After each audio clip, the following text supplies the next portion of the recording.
and thank you for tuning in to CTN. My name is Janet Calderwood, and you are watching The Dietitian on a Mission. And yes, that's me, in fact. And today we're going to be talking about a topic that's very, very relevant with a lot of changes that are going on with the nutrition fact label, and there's gonna be some new changes coming. But before we start, and before I introduce you, my special guest today, I want you to, when you start watching this show, to get a piece of paper and a pen and have that handy, because sometimes we provide a great deal of relevant nutrition information that will be useful not only today but in the months ahead, and it will be nice for you to be able to remember some of this information so that you can actually apply it to your life, or you can share it with your friends and neighbors. So today we are going to be talking about getting your facts straight with the nutrition fact label.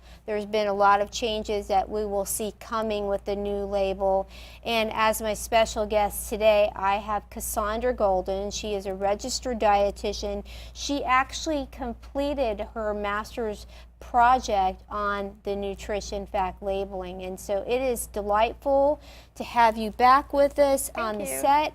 And I was very pleased when you announced to me recently that you started a private practice. So I just really admire business owners and people that are out to change the world. So it's great to have you here.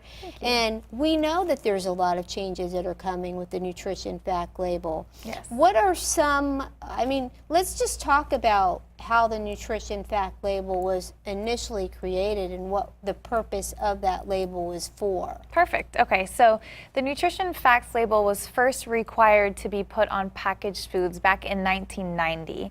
And since then, there has been various changes through the years, and some of the biggest changes are coming up in 2018, which is the next change. And that's when we can really expect to see the changes, and that's what we're going to talk about. But I do want to tell you that with as Cassandra indicated, that in 1990, when the nutrition fact label came available, that this was actually designed to help aid consumers in making healthier choices with their food options in the store. And then also that there was a Nutrition Labeling Act that was passed at Congress that actually created this, which is mandated by food manufacturers, put the label. Certain things we know don't have a food label, right, Cassandra? That's right. Like you don't get a food label on lettuce or tomatoes. No. Virtually nothing in the produce department would have a food label. There are some exceptions, but for the most part, there is no food label on them. So what food manufacturers, you said that most have to have the food label. How do you know if you have to have a food label or not? If it's a packaged food, typically if it comes in a box or a bag, it'll have a food label. A box or a bag? A box or a bag or a container or something. I think if it's adulterated or processed in any form by the manufacturer, that they're going to be required to put some type of labeling on there to alert the consumer. And that's, I've often said that it would be really interesting to go into a grocery store and have all of the nutrition fact labels facing forward, right? So that people are looking at the label before they're looking at the front of the package. That's right. And unfortunately, that has not happened yet, but I'm still hopeful that one day, in the world of a dietitian, we can see that happen. But okay, so we have this information on the label. And how important is it that consumers actually read it? It's very important because this is one of the only ways to know exactly what you're putting into your body, is by looking at the back of the product and reading the food label as well as the ingredients. There's a lot of different words and claims and slogans and mottos that might be on the front of a food product or a package, but that doesn't necessarily tell us exactly what's in the product. And that's interesting. You mentioned the front of the package, because that's really the visual appeal. That's what the consumers see, and depending on if the food manufacturer, like where it's located on the shelf, sometimes those prime aisles, eye level, is where some of the bigger food manufacturers put their items. But we have a food label that I just have this one little front of the label package on here on our little table in the front here that shows the front of the labeling. It just has a few things right on the front there, the calories, how much saturated fat, sodium, and sugar is on there. Because and tell us a little bit about this, Cassandra. Why have food manufacturers voluntarily put this label on the front? Some manufacturers have voluntarily put this information on the front to make it easier for consumers to see whatever information that food manufacturer has decided to put on the front. And it's fully, they can put whatever they want on the front. it's fully voluntary, so it is still a little bit difficult to compare food items with the front of the pack label like that, because one might show saturated fat and another might show sodium, and you can't compare those two to each other. So then the best guidelines you can give to people is just to turn the label over. You already turn the package over. You know that the back of the label is going to have most of the information that you're looking for anyway. So Exactly.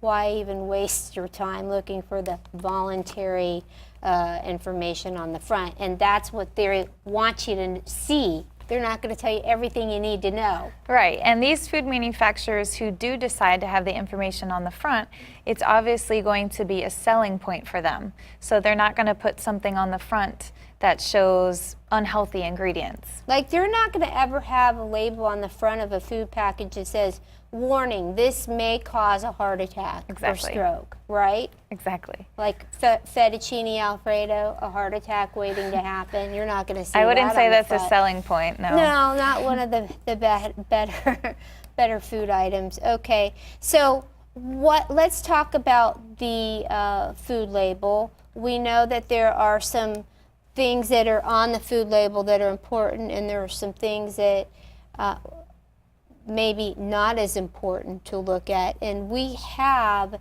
the side-by-side old label to the new label. Do you want to look at that as a point of reference and talk about some of the things that we can identify on that label? I think that would be a good idea, so consumers can know what's coming up next. Okay, so thank you, Rick. He's put the two labels, and that's on the screen for the viewers right now to see. And we see side by side there the old label compared to the new label. And I guess my first thing is, can you maybe point out on the old existing label what are important parts that consumers should be paying attention to? Sure. So the first thing that I typically point clients to look at is the serving size. So all the information on this label is based on the serving size. So for example, if something was 200 calories, it's only for the serving that is designated on the label. So if something has more than one serving size and there are 200 calories in that serving for something that has 3 servings, what does one need to do?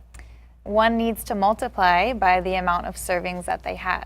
So if that's what they're eating, correct? If someone consumed 2 servings, then you need to multiply the calories by 2 and the saturated fat by 2 and the sodium by 2 and Everything so on the label by 2. Okay, so see, you've got to know how to do some basic math. So keep a calculator handy. It's very important. Keep a calculator handy or some fingers or something, right? That's right. Okay, so the serving size Cassandra mentioned was a very important part to recognize what is included in that one serving size. And then, Rick, if you can please put it back up there. So we see the serving size, and we can even see, looking at this, you could even indicate maybe compare that serving size to the new label, and the new label is the one on the right.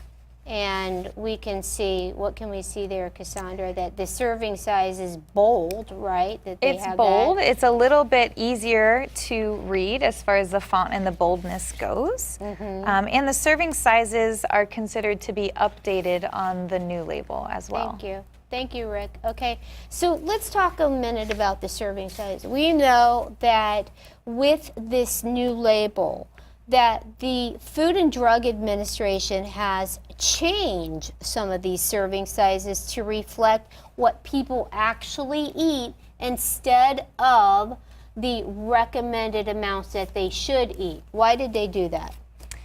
To be more realistic as Okay. far as what people are typically eating. Now, this is not the same as the recommended amount we should be eating. It's just the amount that people are typically eating of this product. Do you think that is good or bad? I think there's good parts to it and there's bad parts to it. Okay, explain, please. I think the good part is, for example, if you have a drink, a sports drink, Okay. and there are 2.5 servings in this drink. Typically, if someone has a sports drink, they're going to drink all of it. So I would think it's important to put all of the nutrition facts for the entire bottle as opposed to 1/3 of that bottle. Okay, and that's a good point. And when people maybe see the entire amount of calories, for example, which we'll be talking about in a minute, from the entire container, then it's sort of like is going to be an eye-opening experience. You know, I've used the example before that Snickers bar, they used to have the one king-size bar, and this was a few years ago, so sorry about that, but if you haven't seen it, it's probably a good thing. But I found it very interesting that the supersize bar, I think they even called it that, they said on the back of the label that the serving size of that candy bar was 1/3 of the bar. Now, just as Cassandra pointed out, I've never quite met anyone really in my lifetime that ate only 1/3 of a That candy measured bar. it Have out. you? No, I've never seen anyone measure it out in thirds and only take I mean, one of eat it. 1/3 today, 1/3 tomorrow, and save 1/3 for the next day. You know, it's funny because have you ever seen those big lollipops that they sell? They're like, they have all the different colors. Okay, well, I found a lollipop like that, and the serving size of the lollipop said 1/6 of the lollipop. And I'm thinking, How is that possible? okay, so do you lick this 6 of it and then maybe share it with 5 of your friends? How does that work out? And do you see how ridiculous that is? Unrealistic. It's kind of like, well, nobody's going to share a lollipop unless they want to get sick and a cold and the flu and who knows what else. Exactly. But with 5 of their friends. So it's really unrealistic. And so this part of changing some of the serving sizes does reflect more of what people normally eat. But the problem that I have is then people see, okay, for example, the serving of ice cream, right? The serving of ice cream is typically 1/2 cup serving. Well, now on the new food label, you will see the serving size indicated to be 2/3 of a cup. So then people will say, well, gosh, you know, it's going to make them feel more legitimate But they can in have eating more ice cream because that's what it says on because there. that's what it says on the label. So if someone wanted less than that, they would have to do some pretty intense math to try to figure out how Right. many calories it is. So- Or they could just skip the ice cream altogether and think, hey, I didn't have any ice cream, I don't have any calories. and I don't have to do any math. I don't have to So- do any math. Keep it No simple. stress. No stress. In fact, one of the things I do want to show is we have, for people that are looking for the right portions, right, that may be different than what you would see on the serving size, is if you go to the ChooseMyPlate.gov website, we can put that up so people can see the ChooseMyPlate.gov. That's what it looks like. And just hold that for a few minutes here, Rick. I want to talk about it.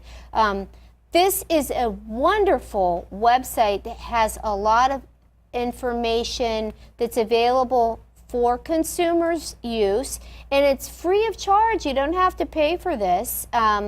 It's your taxpayer dollars at work here. And if you look up on the very top there, there's tools. There's a headline for tools. Under the tools, you can find out what your body mass index is. It'll ask you to put in your height and your weight. You can also find the correct serving sizes of fruits, vegetables. You can even record food that you eat and keep track under the Super Tracker. There's really, it talks about how portions have changed over the years. So this is a wonderful website. If you're looking and serious about actually having the right size servings, go to this website. I think that you'll find it very useful and helpful, not only for you, but all your friends and family members, and you can show them and help direct them to accurate information. So thank you for putting that up there, Rick.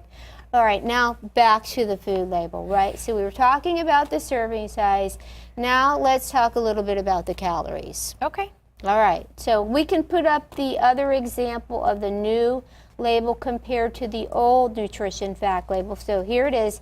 Wow, look how big that calorie amount stands out, doesn't it? Yeah, so that is one of the biggest differences right off the bat between the two labels is that the calories are in larger type and there's a bigger and bolder typeface, making it easier to see from different distances. That's almost like the Reader's Digest version large print for people like me. But Me I mean, too. wow, if you can't see that, I mean, I can see that from here. I can That's even pretty see that. large. So that's going to really stand out, and that, I think, will alert consumers. Hey, you know, like we were talking about the serving size, how they've changed. Like instead of the serving size of a soft drink, for example, being an 8-ounce serving, it's now 12, and so that's going to have at least 50% additional calories that's going to be included in that total calorie amount, and that's going to stick with people a little bit more.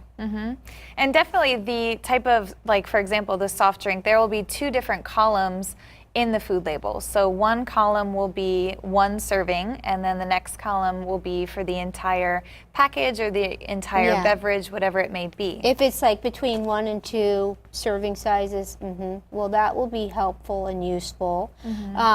What are some of the other changes? Like, let's talk about maybe some things that were removed from the old label.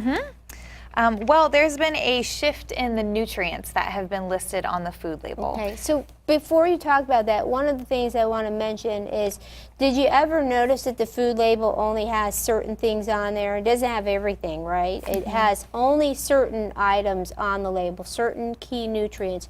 Why do you think those are on there? The original ones or the new ones? The original or the new ones? Well, the new ones are on there because these are the nutrients that Americans are typically deficient in. And this is vitamin D, potassium, calcium, and iron. And so, just like before, we have calcium and iron, I believe, on the existing nutrition fact label. And remember, like Cassandra said, by the year 2018, we're going to all these food manufacturers are required to have these changes. The larger food manufacturers and then some of the smaller companies have, I think, a little bit more leniency. But for example, when the people that define the label and the dietary guidelines for healthy Americans comes out from the Institute of Medicine in coordination with the National Academies of Sciences, they determine what nutrients, number one, are lacking in the American diet and what nutrients we need to consume more of and which ones we need to consume less of. And so as a spotlight, these are things that are typically included on the label. So as Cassandra said, the calcium and the iron, those are the two leading deficiencies that we have in our country, right?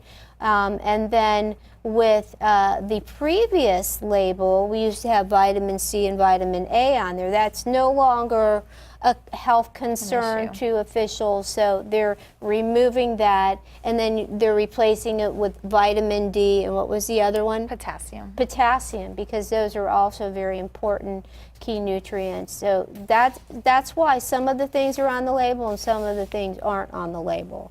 Okay, what are some other changes that are Another coming? big change that's coming ahead is noting added sugars in the product. So Okay, so you're saying added sugars is going to be listed, you're going to see on the new label there, if we can pull that up, you'll see the added sugars under the total carbohydrate content. Now, what's important about this is the added sugars, some foods, sugar is inherently found in. Mother Nature. Yeah, so Mother Nature puts food in things, or, you know, the good Lord above. And then the added sugars are things that the manufacturer is adding through the producing, you know, the processing of the food. Now, why is this important? Why is the showing the added sugars Yes. important? Well, these are empty calories. There's no nutrients in added sugars. So it's important for the consumer to know that there's a part of those calories that they're receiving that are very unnutritious, not healthy. Providing a lot of additional calories with no nutritional value. And a lot of the items that have all these added sugars are what we keep talking about: the sports drinks, the juices, the soft drinks, pastries, desserts, and things like that. Okay, now what's important, if we can put that label up again, one of the things I want to show is, boy, our production manager is getting a lot of exercise today, I have to say.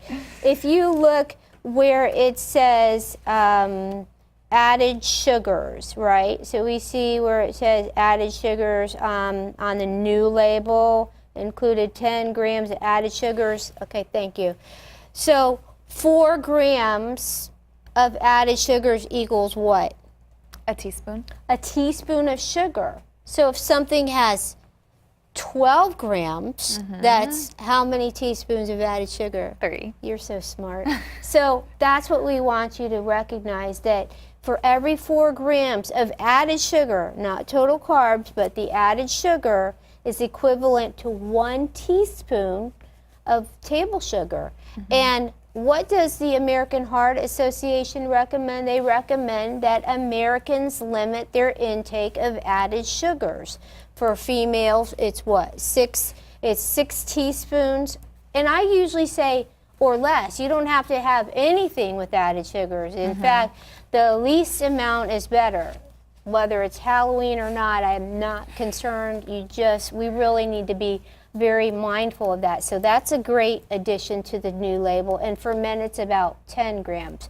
But remember, that's equivalent to like 150 of these empty calories that aren't really providing us with any key nutrients. No, and this is also very important in the diabetic population, because many clients who have diabetes say, I can't have this product because there's too much sugar. And there's no way for them to differentiate between if the sugar is natural, say it's a piece of fruit, or it's added by the manufacturer. So I think this will be very helpful in that population. And speaking to people that do have diabetes, you know, whether it does come from a natural form or whatever, the glucose is metabolized the same way. You know, the difference is some of the natural occurring sugars do come with fiber, right? Which Vitamins. can help slow the absorption of glucose into the bloodstream. But we still need to be mindful of that total carbohydrate too, okay? All right, what other changes are coming our way?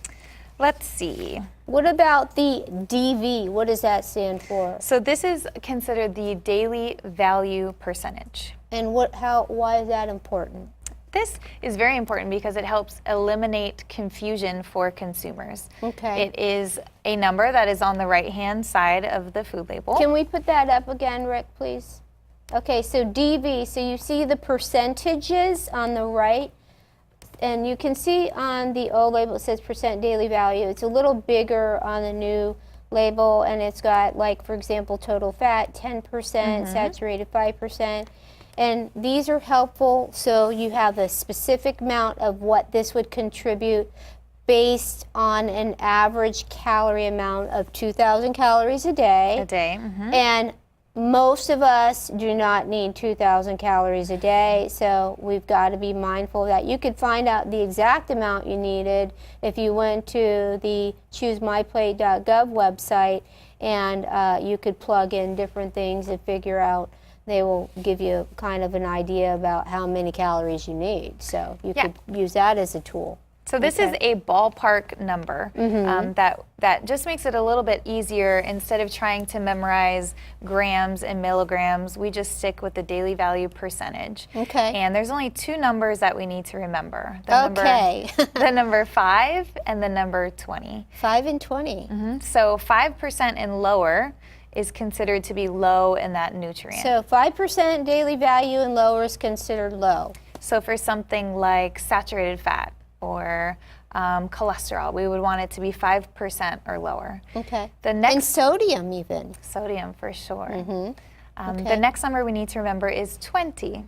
So Okay. 20 or higher is considered high in that nutrient. Okay. So something like vitamin C or vitamin D or potassium, depending on our situation, typically we'd want to be high in those nutrients. Especially if you're someone with osteoporosis and you're looking for some calcium-rich foods and you see that the percent daily value on your yogurt container is maybe 30 or 40%, you can give yourself 2 thumbs up, say, hey, I'm on the right track here because I know I need about 1,200 milligrams a day of calcium, and that would be a good rich source of calcium for you. So that's really, in essence, how you can use the labels.